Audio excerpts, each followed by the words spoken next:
বাংলাদেশের সিরিজ থেকে ভারতের নতুন বোলিং কোচ মনি মর্কেল।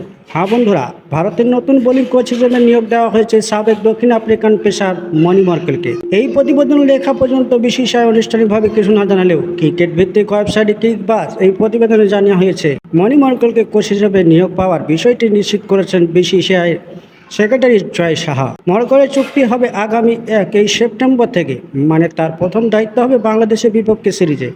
আগামী 19 সেপ্টেম্বর চেন্নাই শুরু হবে 2 টেস্ট সিরিজের প্রথম ম্যাচ। ক্রিকবাজ জানিয়েছে, গত মাসে শ্রীলঙ্কা সফরের দায়িত্ব নেওয়ার কথা থাকলেও মর্কেল ব্যক্তিগত কারণে সেটি পারেননি। গৌতম গম্ভীর প্রধান কোচ হিসেবে দায়িত্ব নেওয়ার পর থেকে বোলিং কোচ হিসেবে মনি মর্কেলের নাম শোনা যাচ্ছিল। দক্ষিণ আফ্রিকার হয়ে 247টি আন্তর্জাতিক ম্যাচে 544টি উইকেট নেওয়া মনি মর্কেলের আগে আইপিএলের লখনৌ সুপার জায়ান্টসে গম্ভীরের সঙ্গে কাজ করেছিলেন।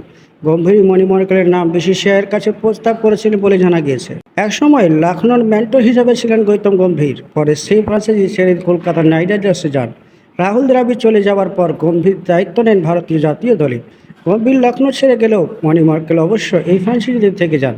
অবশেষে জাস্টিন ল্যাঙ্গারের সঙ্গে কাজ করেছেন তিনি। 2021 সাল পর্যন্ত স্বীকৃত ক্রিকেট খেলা 39 বছর বয়সী মনি মর্কেল সর্বশেষ 2023 বিশ্বকাপে পাকিস্তানে বোলিং করছিলেন। তবে শেষ চুক্তি হওয়ার কয়েক মাস আগেই সেই চাকরি ছেড়ে দেন তিনি।